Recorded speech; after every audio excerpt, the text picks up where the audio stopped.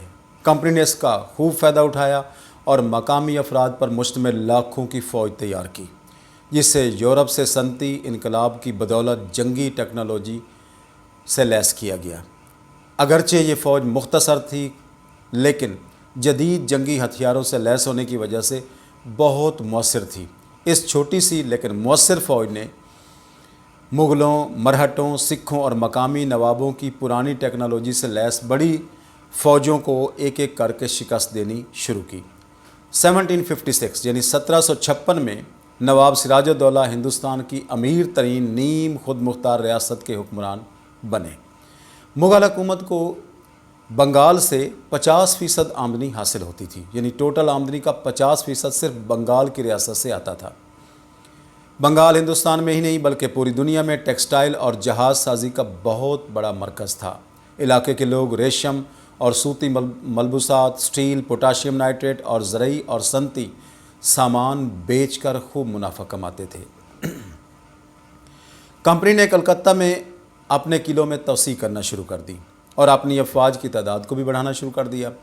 نواب سراج الدولہ کو جب پتہ چلا تو اس نے کمپنی کو پیغام بھیجا کہ وہ اپنے دائرہ کار میں رہے اور اپنی فوجی طاقت میں اضافہ نہ کرے، لیکن کمپنی نے نواب سراج الدولہ کے حکم کو نہیں مانا، جس کا نتیجہ یہ نکلا کہ نواب سراج الدولہ نے ان کے قلعوں پر حملے کیے، ان پر قبضہ کیا اور انگریزوں کو قیدی بنا کر فورٹ ولیم کے تہہ خانے میں قید کر دیا۔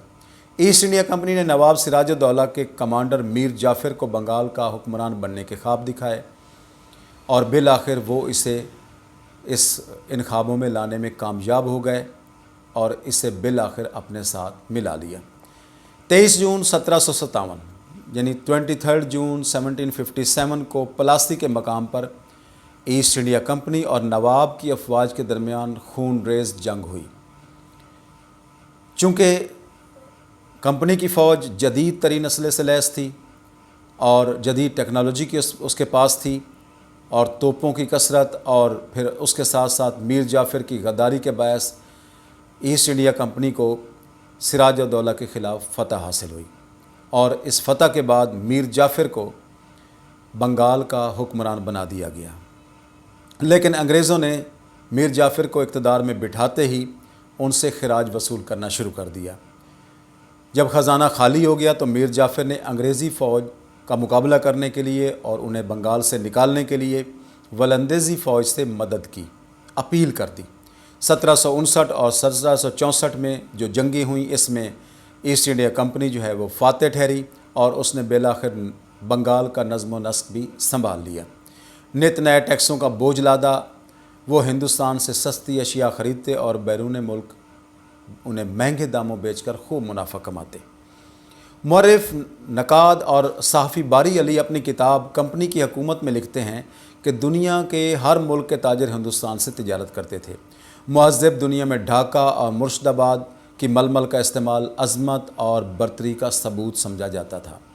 یورپ کے ہر ملک میں ان دو شہروں کی ململ اور چکن بہت مشہور تھی۔ ہندوستان کی دوسری صنعتوں کی نسبت پارچہ بافی کی صنعت کو کمال حاصل تھا۔ ہندوستان سے سوتی اور اونی کپڑے کی شال، دو شالیں اور ململ برآمد کی جاتی تھی۔ ریشم، کم خواب اور زر بکات کے لیے احمد آباد دنیا بھر میں مشہور تھا۔ 18ویں صدی میں ہندوستان میں ان کپڑوں کی مانگ اس قدر بڑھ گئی کہ حکومت کو ان کپڑوں کی جو امپورٹ ہے اس کو بند کرنے کے لیے بھاری ٹیکس عائد کرنا پڑے۔ ایسٹ انڈیا کمپنی ایک تجارتی کمپنی تھی، مگر 2,50,000 سپاہیوں کی فوج بھی رکھتی تھی۔ جہاں تجارت سے منافع نہ ہوتا وہاں فوج اسے ممکن بنا دیتی۔ کمپنی کی فوج نے اگلے 50 برس میں ہندوستان کے بیشتر علاقوں پر قبضہ جما لیا۔ ان علاقوں میں کمپنی کے باگزار مقامی حکمران حکومت کرنے لگے۔ بظاہر اقتدار مقامی حکمرانوں کے ہاتھ میں تھا، مگر ہر ریاست کی زیادہ تر آمدن انگریزوں کی تجوریوں میں پہنچ جاتی۔ عوام بیچارے مجبور تھے۔ اگست 1765 میں ایسٹ انڈیا کمپنی نے مغل بادشاہ عالم کو شکست دی۔ لارڈ کلائیو نے ان سے مشرقی صوبوں بہار، بنگال اور اڑیسہ کا ٹیکس وصول کرنے کے اور عوام کو کنٹرول کرنے کے حقوق صرف 26 لاکھ روپے سالانہ کے عوض حاصل کر لیے۔ اس کے بعد کمپنی تو ہندوستان کی مالک ہی بن گئی۔ مورخ سید حسن ریاض کے مطابق اس زمانے میں یہ بات زبان زد عام تھی کہ خلق خدا کی، ملک بادشاہ کا اور حکم جو ہے کمپنی بہادر کا۔ مورخ ڈاکٹر مبارک نے اپنی کتاب آخری عہد کا مغلیہ خاندان میں لکھا ہے کہ 1848 میں رقص سرود میں داد عیش دینے والے اس کماش کے ناکارہ سلاطین کی تعداد 2104 تک جا پہنچی۔ شاہ عالم کے بیٹے اکبر بھی اپنے باپ سے جنسی جنون میں کم نہ تھے۔ صرف 18 سال کی عمر میں وہ 18 بیویوں کے شوہر تھے۔ 18ویں صدی میں جنوبی علاقوں میں 1769 سے 1773 کے دوران قحط نے بنگال سے لے کر بہار تک کے علاقے کو بری طرح متاثر کیا۔ ایک اندازے کے مطابق 1 کروڑ سے زائد لوگ جو ہیں اس قحط میں ہلاک ہوئے۔ گورنر جنرل وارن ہیسٹنگ کی ایک رپورٹ کے مطابق 1/3 آبادی بھوک کی وجہ سے ہلاک ہوئی۔ موسمی حالات تو رہے ایک طرف، کمپنی کے بھاری ٹیکس کی وجہ سے دیہی آبادی کنگال ہو کر رہ گئی۔ نوبل انعام یافتہ معیشت دان امرتا حسین کے مطابق بنگال میں آنے والا قحط قدرت نہیں، انسان کا پیدا کردہ تھا۔ تنازعات میں ایسٹ انڈیا کمپنی اپنے فوجی مقامی حکمرانوں کو فراہم کرتی، لیکن ان فوجی اخراجات سے وہ جلد ہی کنگال ہو جاتے اور اپنی حکمرانی بھی کھو بیٹھتے۔ یوں کمپنی اپنے قبضے میں اضافہ کرتی گئی۔ کمپنی نے انسانی المیوں سے بھی فائدہ اٹھایا۔ بنگال میں چاول جو 1 روپے میں 120 سیر ملتا تھا، اب 1 روپے میں 3 سیر ملنے لگا۔ ایک جونیئر فوجی افسر نے اس طرح 40,000 پاؤنڈ منافع کمایا۔ ایسٹ انڈیا کمپنی کے 120 سالہ دور میں 34 مرتبہ ہندوستان میں قحط پڑا۔ لیکن اس کے برعکس مغلوں کے دور میں جب قحط پڑتا تھا تو مغل بادشاہ ٹیکس میں کمی کر دیتے تھے، مگر ایسٹ انڈیا کمپنی نے قحط کے زمانے میں ٹیکس کو بڑھا دیا اور لوگ اس قدر مجبور ہو گئے کہ روٹی کی خاطر اپنے بچے بیچنے لگے۔ صرف میسور کے حکمران ٹیپو سلطان نے فرانس کی تکنیکی مدد سے کمپنی کے خلاف حقیقی مزاحمت کی اور کمپنی کو 2 جنگوں میں شکست بھی دی، مگر ہندوستان کے ہی دیگر حکمرانوں کو ساتھ ملا کر ٹیپو سلطان کو بھی قابو کر لیا گیا۔ جب 1799 میں کمپنی کے گورنر جنرل لارڈ ویلزے کو ٹیپو سلطان کی موت کی خبر سنائی گئی تو اس نے اپنا گلاس ہوا میں لہراتے ہوئے کہا، آج میں ہند کی لاش پر جشن منا رہا ہوں۔ لارڈ ویلزے کے ہی دور میں کمپنی جنگی سپاہیوں کے باوجود مشکلات کا شکار ہونے لگی اور ان کا قرض 3 کروڑ سے بڑھ چکا تھا۔ کمپنی کے ڈائریکٹر نے حکومت کو لارڈ ویلزے کی فضول خرچیوں کے بارے میں خط لکھا، جس کی وجہ سے اسے واپس برطانیہ بلا لیا گیا۔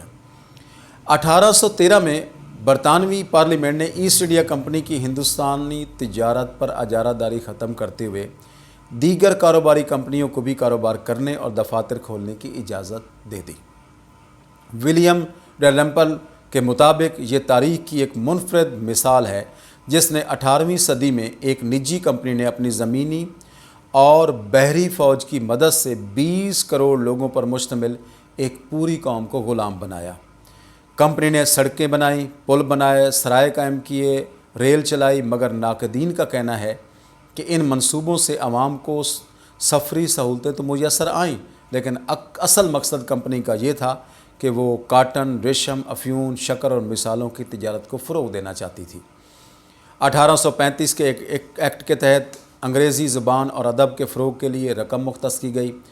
1857 یعنی 1857 کی جنگ آزادی، جسے کمپنی کے مطابق بغاوت تصور کیا جاتا ہے، کمپنی نے ہزاروں افراد کو بازاروں اور سڑکوں پر لٹکا کر قتل کر دیا۔ یہ برطانوی نو آبادیات کی تاریخ کا سب سے بڑا قتل عام تھا۔ آزادی کے اگلے برس 1 نومبر 1858 کو برطانوی ملکہ وکٹوریہ نے کمپنی کے اختیارات ختم کر کے کنٹرول براہ راست سنبھال لیا اور کمپنی کی فوج کو برطانوی فوج میں ضم کر کے اس کی بحریہ ختم کر دی۔ اب ہندوستان پر براہ راست برطانیہ کی حکومت تھی۔ لارڈ میکالے کے مطابق کمپنی شروع دن سے ہی تجارت کے ساتھ ساتھ سیاست میں بھی ملوث رہی، تاہم کمپنی کی آخری سانسیں 1874 تک چلتی رہیں۔